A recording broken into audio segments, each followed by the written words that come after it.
Super, donc là, on est sur Instagram. Il n'y a personne pour ça. Bah, comment ça, il y a personne? Bah, quand même, on est sur Instagram. Faut qu'il y ait du monde sur Instagram. Comment ça se fait qu'ils sont pas encore là?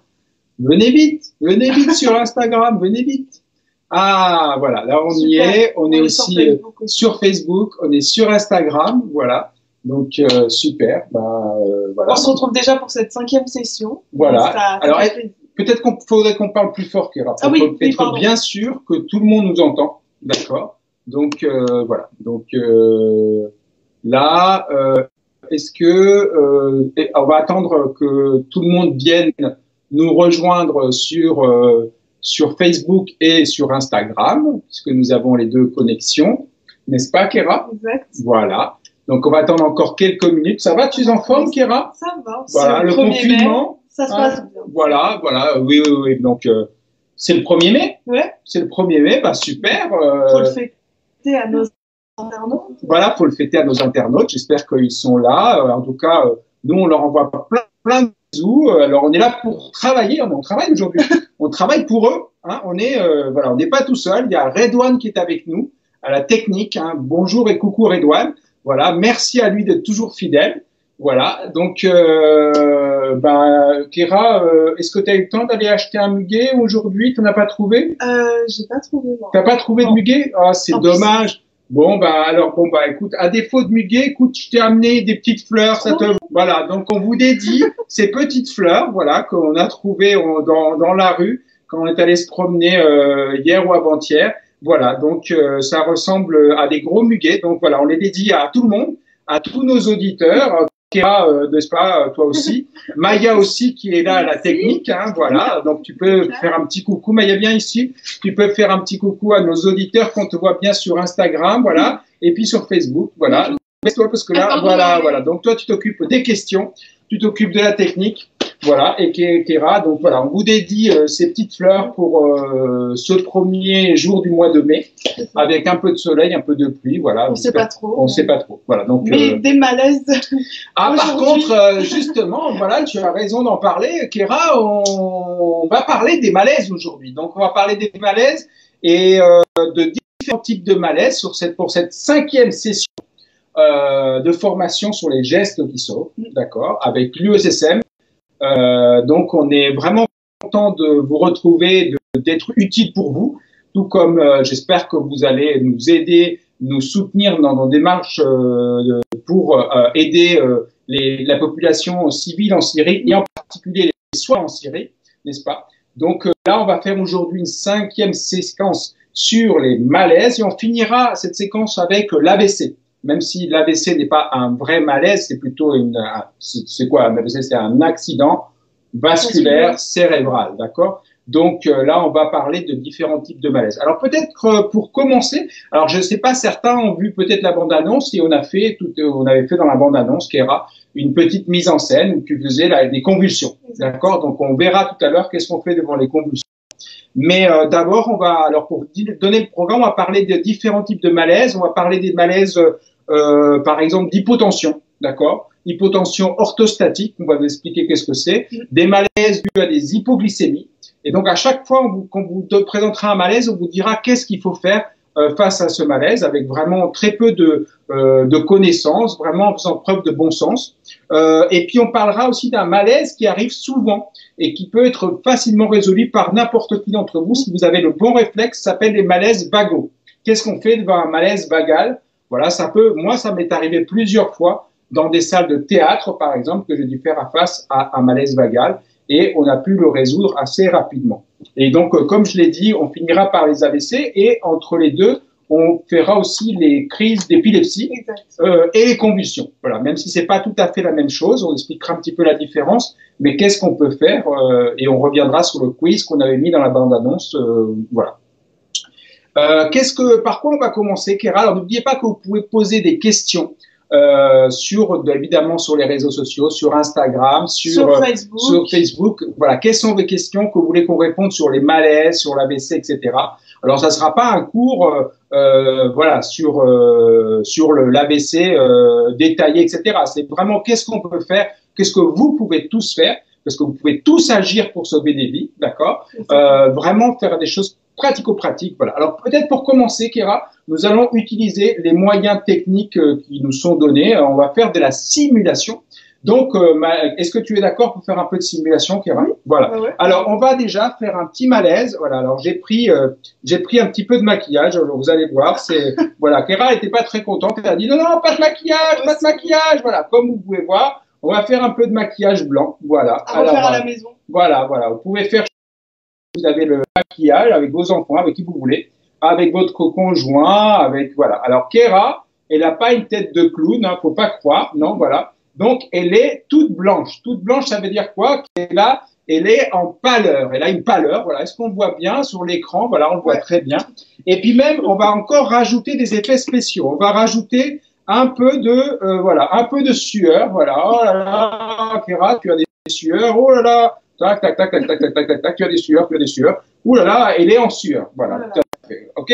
Donc là, la question est, qu'est-ce que tu as comme malaise? Alors, quand une personne est pâle comme Kéra, d'accord? Des fois, là, c'est un peu caricatural, mais souvent, quand on trouve des personnes qui sont avec de la pâleur, c'est vraiment un peu comme ça. C'est vraiment, ils sont très, très, très pâles. Souvent aussi, ils sont un peu froids. Donc, toi, tu n'es pas très froide, donc ça va. Mais ils sont un peu froids. Donc, ils ont une pâleur et de la sueur. Donc, deux hypothèses. Soit c'est une hypoglycémie, soit c'est un malaise vagal, d'accord? Par exemple, une hypoglycémie, c'est simple, on va lui demander est-ce que vous êtes diabétique. Alors, si elle est diabétique, on va lui demander si tu as déjeuné. Quand est-ce que tu as déjeuné? Quand est-ce que tu as mangé? Qu'est-ce que tu as mangé, etc. Et si éventuellement la personne est diabétique ou qu'elle n'a pas mangé alors qu'elle est diabétique, eh bien, on va la resucrer. Là, pour le coup, par exemple, on peut prendre soit un morceau de sucre à faire fondre dans la bouche, soit on peut mettre des 2-3 morceaux de sucre dans un verre d'eau, un petit fond d'eau, et le faire boire à la personne qui se sent pas bien. On peut aussi avoir un malaise hypoglycémique chez quelqu'un qui n'est pas diabétique, hein, qu'on n'a pas mangé depuis longtemps, etc. Pareil, la même démarche est à faire. On va resucrer la personne avec du sucre dans un verre d'eau ou lui faire prendre, évidemment, sinon sur la langue. Alors, évidemment, il ne faut pas faire de fausses routes, d'accord? Donc, c'est sûr qu'il faut que la victime, la personne qui fait le malaise, soit en capacité de boire, etc. Donc, ça, c'est la première hypothèse. Elle a une pâleur, elle est en sueur, ça peut être une hypoglycémie, d'accord? On va lui demander toujours à chaque fois si elle a des antécédents médicaux ou pas, si elle prend des traitements. Là, par contre, nous sommes ici, effets spéciaux oblige, dans une salle de théâtre, comme ça m'est déjà arrivé personnellement. Dans une salle de théâtre, la salle était surchauffée, ça faisait déjà 1 heure et demie que le spectacle durait, et une personne, une dame d'une soixantaine d'années, ou voilà, 65 ans, elle était pas tellement loin de mon siège, et à un moment donné, elle s'est sentie mal, et elle est partie, voilà, donc Kéra, tu vas partir plutôt dans mon sens à moi, voilà, tu vas partir ici, voilà, elle est partie comme ça en arrière, et hop là, voilà, Kéra, faut que tu ailles tendre tes jambes, voilà, c'est parfait, elle est partie en arrière, et elle était devenue inconsciente, d'accord, comme Kéra, elle était devenue inconsciente, les membres étaient froids, et elle était pâle, en sueur. Et donc, première hypothèse, quel type de malaise elle fait? Je ne le sais pas, qu'est-ce qu'elle fait comme malaise. Donc, ce qu'on a fait, c'est qu'on l'a sortie à plusieurs, cette victime, du théâtre, de l'endroit qui était surchauffé. On l'a mis dans un endroit qui était un peu plus aéré. Et là, pour savoir si elle avait fait un malaise qui est très courant dans des salles surchauffées quand on a un certain âge et puis en plus qu'éventuellement on a des antécédents médicaux ou des problèmes de tension, eh bien, c'est simple, l'hypothèse la plus probable, c'est qu'elle a fait un malaise vagal. Qu'est-ce que c'est qu'un malaise vagal? C'est que le nerf vague ne fonctionne plus correctement pour le faire. D'accord? C'est lié au nerf, le nerf vague qui doit faire équilibrer les différents éléments du corps. Je ne vais pas aller dans l'anatomie aujourd'hui, mais voilà. Simplement retenez que peut-être cette personne, elle a fait un malaise vagal. Comment on peut être sûr? Eh bien, c'est très simple. On va faire un seul geste pour savoir si elle a fait un malaise vagal. On va surélever, donc la victime est allongée sur le dos, et on va surélever les deux jambes, d'accord, suffisamment pour que le sang qui est dans les jambes va irriguer le cerveau d'un seul coup. Eh bien, c'est ce que nous allons faire. On va surélever les jambes de Kéra, voilà, comme ça. On les surélève bien, et normalement, notre victime, au bout de quelques secondes, quelques minutes, va se réveiller. Voilà, ça va madame, ça va mieux? Oui, ça va mieux? Ça va mieux. Qu'est-ce qui vous est arrivé? Vous avez fait un malaise? C'est ça? D'accord. Vous prenez un traitement? Non? Voilà. Est-ce que vous avez des antécédents médicaux? Vous prenez un traitement? Peut-être que vous avez changé de traitement dernièrement? Voilà. Écoutez, vous allez rester quelques minutes comme ça avec les pieds. Vous en faites pas. D'accord? Vous allez rester bien tranquille. Vous respirez bien. D'accord. Vous allez bien? OK. Et après que la victime elle se soit récupérée pendant quelques minutes, qu'est-ce qu'on va faire? On va faire une autre position qu'on appelle la position d'attente. C'est toujours une victime quand elle fait le malaise, il vaut mieux qu'elle respire. Alors, elle peut rester sur le dos, mais elle peut aussi, Kira, on va se relever un tout petit peu, on va se mettre dans la position qu'on appelle demi-assis. Comme ça, on se met derrière la victime, elle est bien confortable, et là, on lui parle, on la rassure, on lui dit ne vous en faites pas, on a appelé les pompiers, ils vont venir s'occuper de vous, voilà. Donc, on peut vraiment lui parler, elle est là, de la bonne position pour mieux respirer. La position pour bien respirer, c'est la position demi-assise. Voilà. Donc là, on a vraiment eu le cas d'une victime qui a fait un malaise vagal. Alors, ça peut aussi arriver chez les jeunes personnes qui font du sport, par exemple, sur des stades, qui font beaucoup de tours, etc. Ils peuvent aussi, pareil, faire un malaise vagal et ils tombent, tac, d'un coup par terre et ils font un malaise vagal. Donc là, il suffira à chaque fois de surélever les jambes pour que, eh bien, on voit si c'est un malaise vagal. Alors, dans le cas de figure, Kira va encore se tourner vers la caméra. Et bien, dans le cas de figure où la victime ne se réveille pas, ne reprend pas conscience, ça veut dire que ce n'est pas un malaise vagal. Ça veut dire que ça peut être une hypoglycémie parce qu'elle est en sueur et elle est en pâle, mais ça peut être peut-être autre chose. Donc là, évidemment, il va falloir transporter notre victime aux urgences, d'accord? On peut très bien appeler soit le 15, soit c'est pas une urgence vitale, c'est une urgence relative pour un malaise. Par contre, si notre victime reste inconsciente, qu'est-ce qu'on fait, Kira, devant toute personne qui est inconsciente, mais qui respire, en attendant que les secours arrivent, on la met sur le côté, voilà, c'est-à-dire sur le côté ou en PLS, Une victime inconsciente qui respire, on la met toujours sur le côté ou en PLS, position latérale de sécurité. Donc là, on est sur le cas de figure où la victime n'a pas perdu conscience, voilà. Mais là, si elle avait perdu conscience, on la met toujours sur le côté en attendant les secours, d'accord? Et on reste près d'elle, évidemment. Toujours, on reste près d'elle. Voilà, donc ça, c'est le premier malaise. Tu es très jolie, ton Sakira.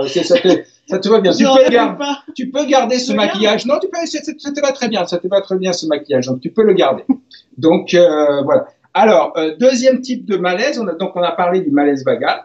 Maintenant, on a parlé aussi de l'hypoglycémie. Donc, on a dit qu'il fallait resucrer en cas d'hypoglycémie. Les signes sont les mêmes, malaise vagal ou hypoglycémie. Et puis, il peut y avoir un autre type de malaise qu'on appelle un malaise qui est dû à une hypotension. Donc, la tension chute brutalement. Une hypotension orthostatique. Qu'est-ce que c'est qu'une hypotension orthostatique? C'est quand une personne change de position. Par exemple, elle était allongée. Elle se met assise. Donc, elle change de position et elle change de position brutalement et son organisme n'arrive pas à suivre. C'est-à-dire, la tension n'arrive pas à suivre et tout d'un coup, elle dit j'ai la tête qui tourne et elle a l'impression de un peu s'évanouir, de tomber un peu dans les pommes, mais elle est encore consciente. Donc, à ce moment-là, qu'est-ce qu'on doit faire? De la remettre dans la position antérieure. Donc, ça peut se passer depuis la position allongée à demi-assise ou de la position demi-assise à la position debout. Voilà, on a la tête qui tourne, donc la conduite à tenir, c'est toujours revenir à la position antérieure. D'ailleurs, on va le faire avec Kira. Voilà, tu t'allonges, Kira, comme tout à l'heure. Et donc là, tu vas te lever brutalement, tu vas t'asseoir, voilà. Et là, tu dis, j'ai la tête qui tourne. J'ai la tête qui tourne. J'ai la tête qui tourne. Allongez-vous, madame, allongez-vous, voilà. Et on attend que simplement quelques minutes, que son corps reprenne vraiment tous les biens, ça s'équilibre à nouveau avant de redémarrer tranquillement alors allez-y, mais doucement, doucement, madame, n'allez pas brutalement. Voilà, n'allez pas brutalement. Voilà, parfait. Donc là, on est évidemment sur le cas de figure, on a vu le malaise vagal, le malaise dû à l'hypoglycémie. On a vu le malaise dû à une hypotension orthostatique, d'accord? Alors, il faut savoir que la plupart des malaises des problèmes sont liés à 3 organes qui ne fonctionnent pas. Nos 3 organes principaux sont le cerveau, le cœur, d'accord, ou la respiration. C'est un des 3 qui est en cause. Souvent, pour les malaises, la plupart du temps, souvent, c'est le cerveau. Voilà, donc on verra. Mais par exemple, là, pour le cas de figure de l'hypotension, c'est plutôt évidemment le cœur, les artères qui sont pas bien équilibrées, etc. Voilà, on ne va pas aller sur l'anatomie en détail, mais c'est pas grave. Donc là, on a un type de malaises qui peuvent arriver. Là, on a fait les malaises les plus simples sur lesquels on n'a pas besoin de compétences médicales. On peut faire des petites choses et on peut aider la victime. Donc, d'accord, malaise avec une hypotension orthostatique, on revient à la situation antérieure où on était. Voilà.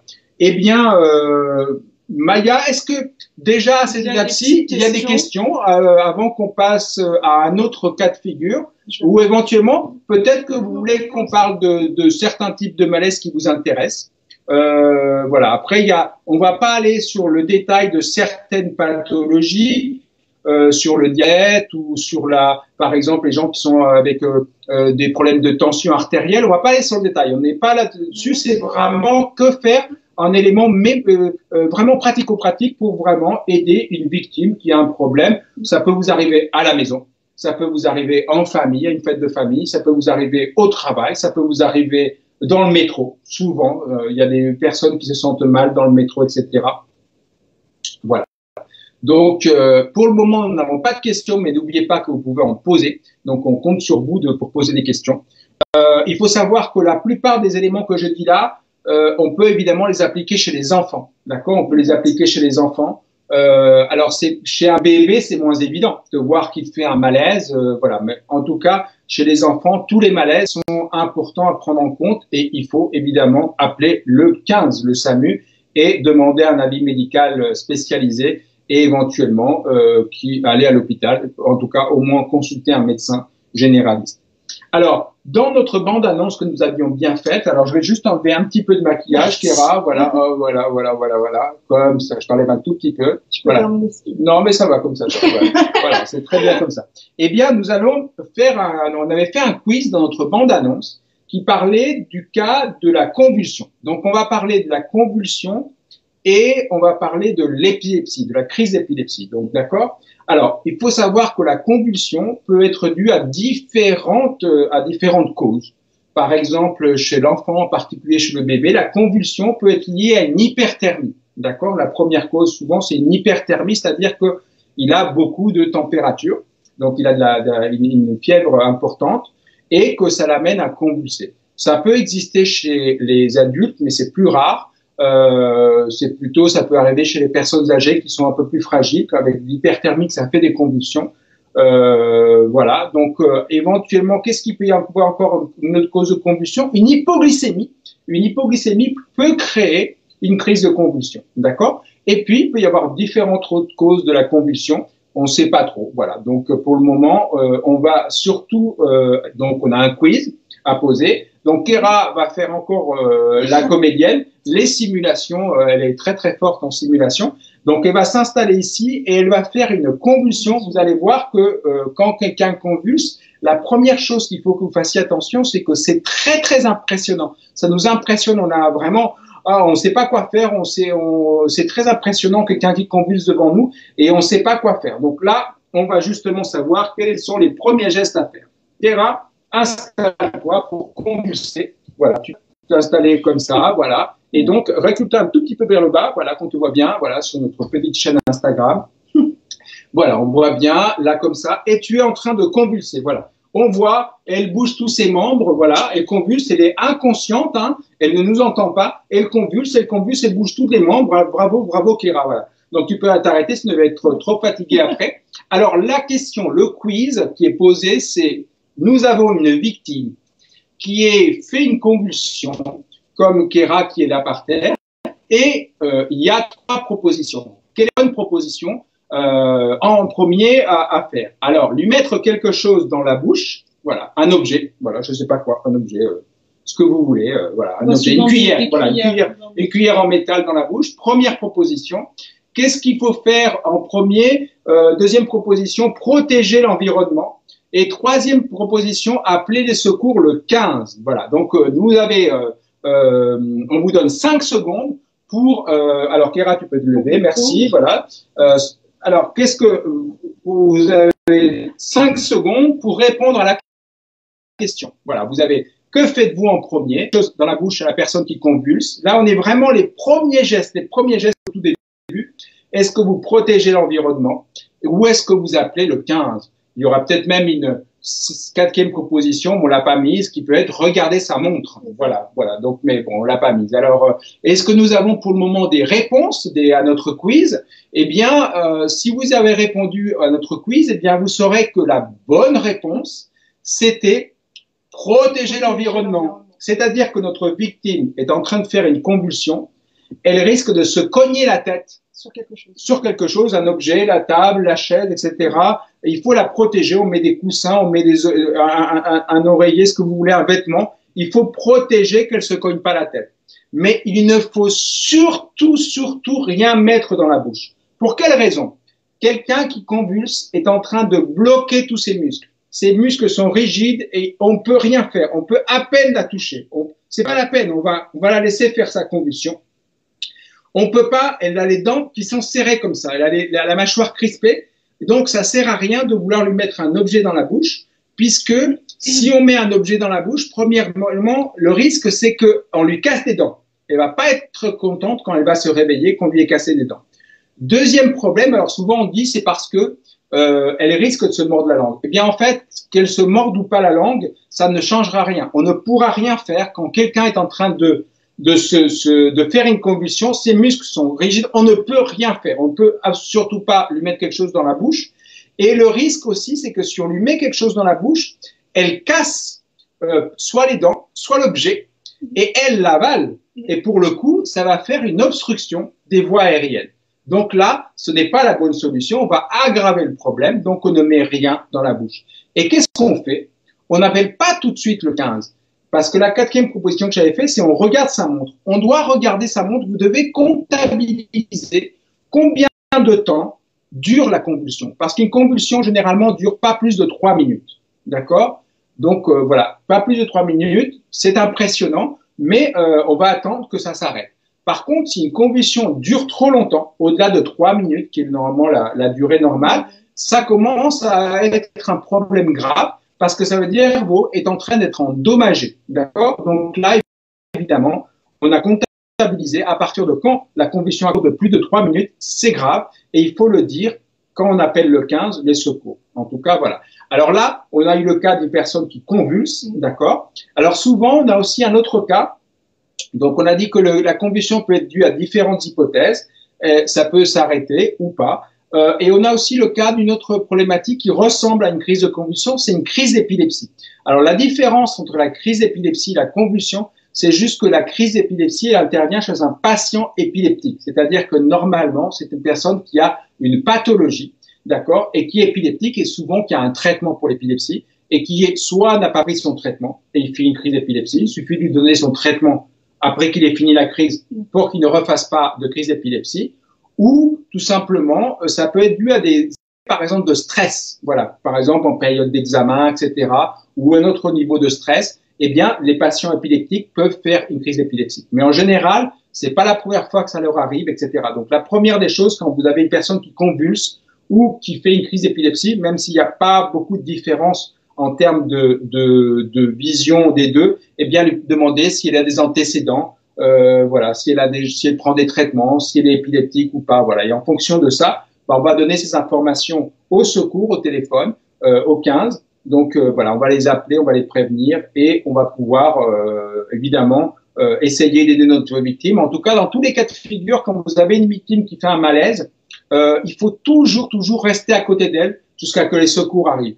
Par exemple, si vous êtes dans le métro, eh bien vous allez attendre à côté d'elle que les secours arrive, vous ne la laissez pas toute seule. Vous ne la laissez pas son chemin parce que le risque premier, c'est qu'elle refasse une autre crise de convulsion ou une autre crise d'épilepsie dans 5 minutes. Voilà. Donc ça, c'est important. Il ne faut jamais laisser la victime seule. J'oublie aussi qu'on peut avoir des convulsions liées à des personnes qui ont trop bu, surtout en cette période de futur déconfinement. N'oubliez pas, ne faites pas trop la fête. On doit boire avec modération, n'est-ce pas? Alors attention à l'alcool. Surtout si une personne boit trop, elle peut faire une crise de convulsion liée à justement à ce excès d'alcool. Et donc à ce moment-là, il va falloir que évidemment qu'on reste à côté d'elle, qu'on la surveille Voilà, qu'on fasse attention, qu'éventuellement elle ne fasse pas une fausse route ou qu'elle avale pas quelque chose. Et puis surtout, il faut pas qu'elle soit sur le dos. Il faut jamais laisser une victime qui fait un malaise sur le dos s'il est inconscient. N'oubliez pas, il faut toujours la mettre sur le côté et ou en PLS. Et on reste à côté d'elle. On ne le laisse jamais, jamais, jamais tout seul. D'accord? Une victime inconsciente, on reste toujours à côté d'elle. Est-ce que Maya, à notre niveau à nous, pour le moment, nous avons des questions de nos auditeurs? Pas pour l'instant. Pas pour l'instant. Alors, comme je l'ai dit, toutes ces questions sont à peu près les mêmes choses chez l'adulte que chez l'enfant, mais souvent, on se rend compte plus des malaises qui sont chez l'adulte. Et voilà, donc il faut... alors, comme je l'ai dit tout à l'heure, le plus important il faut bien penser à un regard de l'heure. Ça, c'est vraiment un élément important, je tiens à le rappeler. Et la position d'attente, toujours la meilleure. Et comme mets-toi pareil, voilà, elle est toujours une victime. Dès qu'elle a repris conscience, on la met, voilà, comme ça. Elle est en position demi-assise, elle peut respirer. C'est la position d'attente la mieux, d'accord, pour qu'elle puisse respirer. Voilà. Donc, alors, comme il n'y a pour le moment pas encore d'autres questions, nous allons parler d'un dernier cas qui n'est pas un malaise, mais bien d'un accident vasculaire cérébral, c'est-à-dire l'AVC. L'AVC est une urgence en France. Vous savez que le problème, c'est que c'est pas a priori un accident vasculaire cérébral, un AVC n'est pas quelque chose a priori de mortel. Par contre, c'est vraiment la première cause de handicap qu'on peut traiter en France. Donc, il faut vraiment les personnes qui font des AVC, si on le prend pas en charge rapidement, si on les soigne pas bien. Et les premières minutes sont très importantes, les premières heures sont vraiment très importantes. Dès qu'une personne fait un accident vasculaire cérébral, il va falloir vraiment bien réagir parce que le risque, c'est que si on réagit pas correctement, eh bien, notre victime risque d'avoir des séquelles, elle risque d'avoir des handicaps et ça sera irréversible pour un certain nombre de personnes. Donc, alors, il y a différentes causes d'accidents vasculaires cérébraux. Aujourd'hui, on va pas en parler, c'est pas l'intérêt, mais il y en a à peu près 2.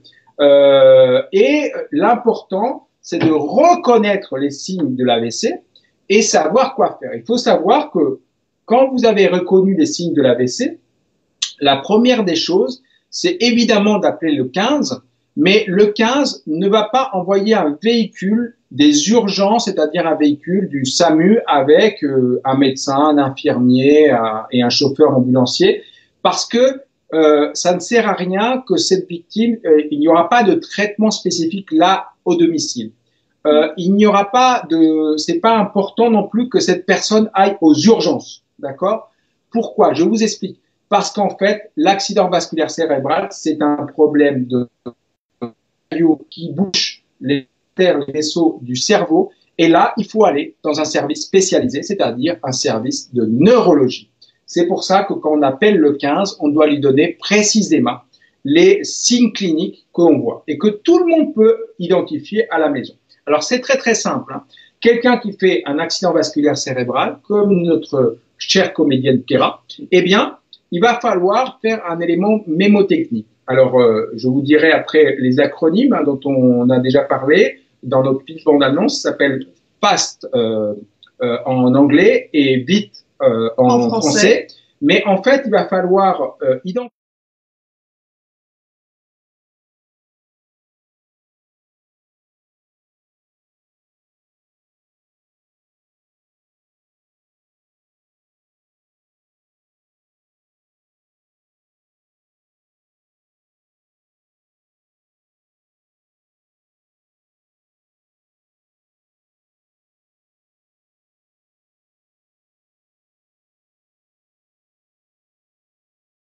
où une jambe ne fonctionne plus correctement, alors que l'autre, allez-y, voilà, soulevez cette bras, et celle-ci ne fonctionne plus.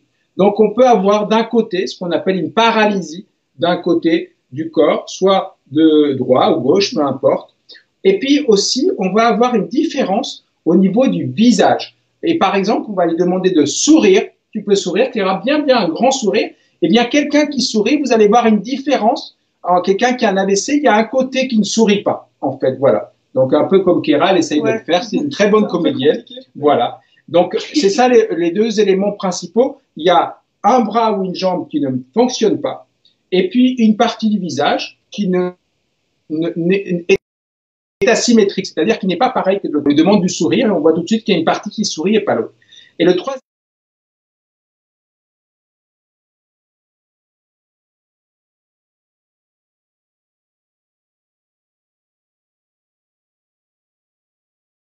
d'accord, donc voilà. C'est-à-dire que elle a l'usage de la parole, mais ses propos sont incohérents, d'accord? Donc là, on a des propos incohérents. Donc ça, c'est trois signes caractéristiques d'un AVC. Donc là, il va falloir les décrire au secours, qu'on va appeler le 15, et on va pouvoir leur dire. Donc vous allez voir que les éléments mémotechniques, c'est en anglais, c'est fast, d'accord? Donc fast, ça veut dire face pour le F, A pour le arm, ça veut dire le bras, d'accord? Ensuite, la parole, c'est speech.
De neurologie et pas aux urgences. Il faut qu'elle aille directement dans le service de neurologie pour avoir les examens nécessaires et éventuellement avoir le traitement adapté. En tout cas, on va faire différents examens, on va faire des IRM, etc.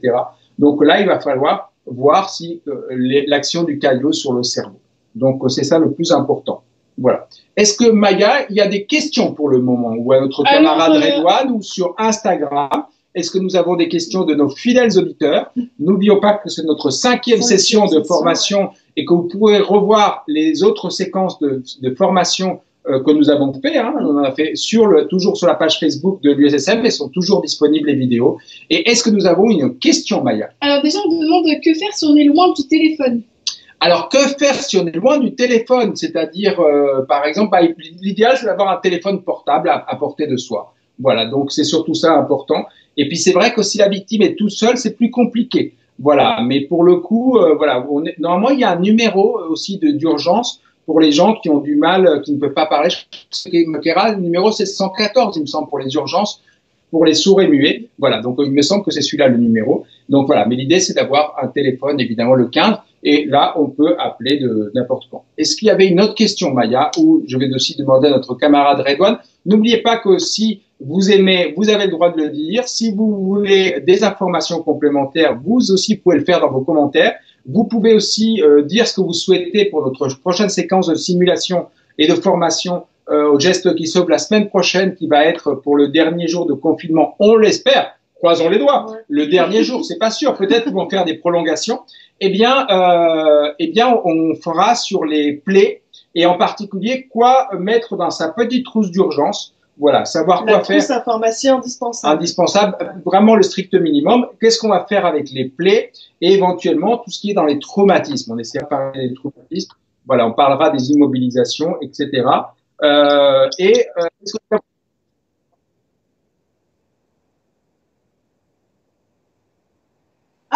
Apparemment, on nous entendait pas bien sur le Facebook. Alors, sur le Facebook, il y a quelque chose qui a coupé apparemment sur la parole.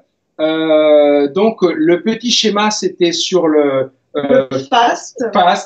Fast, qui veut dire mémotechnique fast and furious, n'est-ce pas?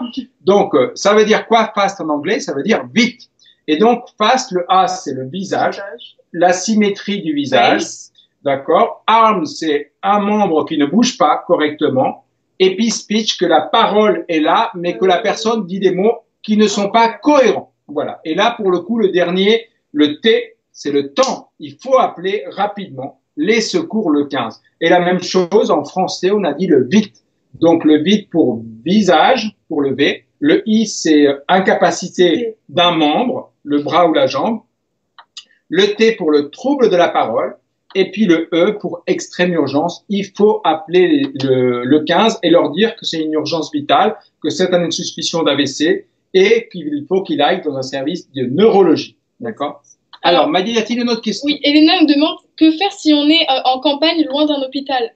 Alors, il y a une question qui est posée qui est que fait-on si on est loin d'un hôpital? Alors, de toute façon, aujourd'hui, il y a par exemple des hélicoptères du SAMU, d'accord, ou il y a aussi des pompiers, la sécurité civile, voilà. Même si on est loin, il va falloir, alors, pour l'AVC, on a 4 heures à peu près, voilà. Entre 4 heures, c'est le temps idéal pour agir, d'accord. Il faut vraiment que la personne aille rapidement sur le service de neurologie.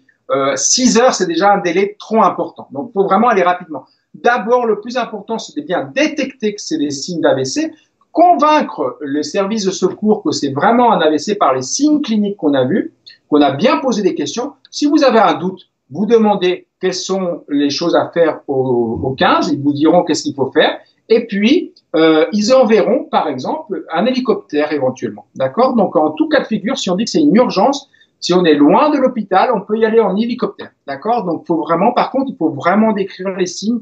Voilà. Et c'est une urgence, évidemment, parce que sinon, le risque, c'est que la personne reste handicapée à vie, ou évidemment, elle peut, dans des cas extrêmes, en mourir aussi. Mais en tout cas, il y a beaucoup de handicaps. Et ça peut être résolu, avoir moins de séquelles d'handicap si on la prend en charge très rapidement.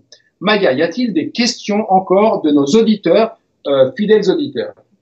Non. Sur Instagram, je ne sais pas s'il y a eu des questions, Maya. Voilà. Donc, tu n'as pas d'autres questions de ton côté? Voilà. Ira va vérifier de questions. Alors, n'oubliez pas qu'on est évidemment sur notre 5e séquence de formation. On en fera encore une la semaine prochaine, puis après on verra si c'est vous qui décidez, si on en refait, s'il y a des thématiques que vous voulez encore qu'on traite, puisque de toute façon, eh bien, nous, on est toujours là, on est toujours sur le front avec l'USSM France. N'oubliez pas que vous pouvez faire des dons pour nous soutenir, pour soutenir les populations, oui, cette ONG, mais surtout pour soutenir, notre argent va vraiment pour soutenir les populations civiles en Syrie et pour soutenir les soignants. Ils ont besoin de notre aide, hein, d'accord? Donc ça, c'est vraiment très important. Et ce week-end, on va lancer une campagne avec Maya et Kera sur une chanson pour les soignants d'Idlib. On vous donnera le lien sur la page Facebook.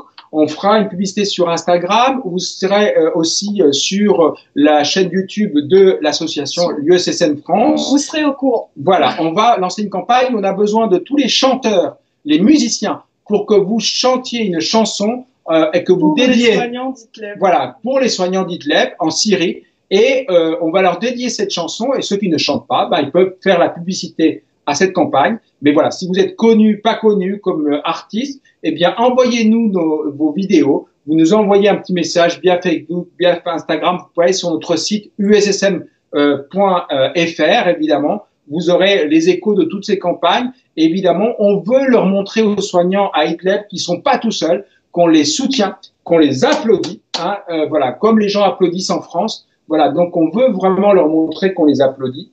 Voilà. Alors, est-ce que vous aviez d'autres questions sur cette thématique des malaises? J'avais oublié éventuellement un autre malaise qui peut être aussi intéressant à que vous pouvez faire quelque chose. C'est par exemple une personne qui se sent pas bien, qui est très stressée, qui est très angoissée. D'accord? Donc là, on voit bien qu'elle est très angoissée. Souvent, ce qui va lui arriver, dernier type de malaise, elle va hyperventiler. Alors, qu'est-ce que c'est qu'une hyperventilation? Voilà, elle respire très vite, comme un petit chien, Elle respire très vite. Le problème, c'est que quand on a une respiration comme ça, on a l'impression qu'elle respire bien. En fait, elle hyperventile, d'accord? Ça veut dire qu'elle a une respiration très vite, mais elle n'a pas une respiration en profondeur. Donc, le risque, c'est qu'elle n'oxygène pas suffisamment ses poumons. Et si les poumons ne sont pas suffisamment oxygénés, c'est son cerveau qui n'est pas suffisamment oxygéné. Donc là, il va falloir, vas-y, Kira, tu peux le faire. Voilà. Attendez, madame, je sens bien que vous êtes stressée. Vous êtes très stressée. Attendez, respirez profondément. Je suis là avec vous. Faut la rassurer. Ne vous inquiétez pas, respirez calmement et profondément. Prenez une grande bouffée d'air, voilà. Ça va mieux, ne vous en faites pas, ça va aller bien. Ne vous inquiétez pas, je reste avec vous. Voilà, tout va bien, voilà. Donc c'est important, une personne qui hyperventile, ça peut être grave parce qu'elle ne respire pas d'une manière efficace et ça peut atteindre, elle va manquer d'oxygène au niveau du cerveau, au niveau de l'oxygénation du cerveau et donc ça peut dégénérer en une perte de connaissance, tout simplement. Et donc là, l'idée, c'est de la rassurer, de lui parler et lui demander de respirer calmement. On peut le faire avec elle. Regardez, madame, regardez-moi, faites comme moi. Faites comme moi. Voilà, profondément. Voilà, vous lui demandez. Ne vous inquiétez pas, je suis là. C'est très bien. Voilà. Donc, on a aussi ce type de malaise qu'on peut avoir, une personne qui hyperventile parce qu'elle est angoissée. Voilà. Donc, on a vraiment cette différents types de problématiques qu'on peut avoir dans les différentes malaises. Donc, on n'a pas vu tous les types de malaises, mais on va dire les plus principaux et sur lesquels vous pouvez agir parce que vous pouvez tous agir. Voilà. Nous, on agit pour vous former, mais n'oubliez pas que chaque fois, vous pouvez tous agir pour sauver des vies. Vous pouvez sauver votre voisin, vous pouvez sauver votre collègue de travail, le membre de votre famille. Vous pouvez l'aider à aller mieux. Donc, en attendant que les secours arrivent, vous pouvez être acteur de d'aider les autres, tout simplement, comme on le fait nous aujourd'hui avec vous. Donc, on est évidemment sur les fronts pour aider nos soignants en France, pour aider évidemment les patients en France. Et on espère aussi que vous allez nous aider pour soigner les soignants en France, en Idlib, pour les aider. Donc, on attend que vous relayez notre campagne Une chanson pour les soignants d'Idlib. Voilà, vous composez une chanson de votre choix et puis vous la filmez, vous la postez sur les réseaux sociaux et puis vous nous envoyez un petit message disant voilà où est la vidéo et nous on me fera un lien sur notre page YouTube. Et donc voilà, cette campagne sur une chanson pour les soignants d'Idlib, c'est vraiment montrer chacun, évidemment, ça va aussi aider à collecter des fonds, mais on voudrait que plus il y a de chansons, plus cette campagne sera connue. Plus il y a de la solidarité entre chacun. Voilà, donc voilà, on compte sur vous pour nous soutenir. Et s'il n'y a pas d'autres questions, Redouane, as-tu d'autres questions? Notre cher ami à la technique, Maya, as-tu d'autres questions? Voilà. Eh ben, on vous invite à re-regarder nos autres sessions de séances de formation au premier secours sur la page Facebook. Voilà, il y en a 4 déjà qui ont eu sur toutes les urgences, l'arrêt cardiaque, une personne inconsciente qui respire. On a vu les hémorragies, on a vu qu'est-ce qu'il y avait encore le PLS. La PLS, la position latérale de sécurité. On a vu l'obstruction des voies aériennes, d'accord, évidemment. On a vu les brûlures la semaine dernière. Exact. Voilà, donc toutes ces vidéos, vous pouvez les revoir sur la page YouTube de l'USSM. Et surtout, pensez à parler de nous, de notre association. On compte sur vous, autour de vous, dans notre réseau, et aidez-nous à soutenir les soignants d'Idlib. Voilà, on vous donne rendez-vous à la semaine prochaine pour notre 18h. Voilà, 18h. On sera pareil un jour férié, on sera là pour évidemment nous ça sera un jour férié, mais on travaillera pour vous et donc on parlera des plaies, des traumatismes et comment faire une petite trousse à pharmacie, le strict minimum, l'indispensable de la trousse à pharmacie. Et d'ici là, en attendant, restez chez vous. On est là avec vous, revoyez la vidéo. Voilà, prenez soin de vous. Prenez soin de vous et de vos proches. Voilà. Exact. À bientôt. Maya, tu peux dire au revoir aussi. Voilà, tu peux venir avec nous. Voilà. Au revoir. À bientôt. À bientôt.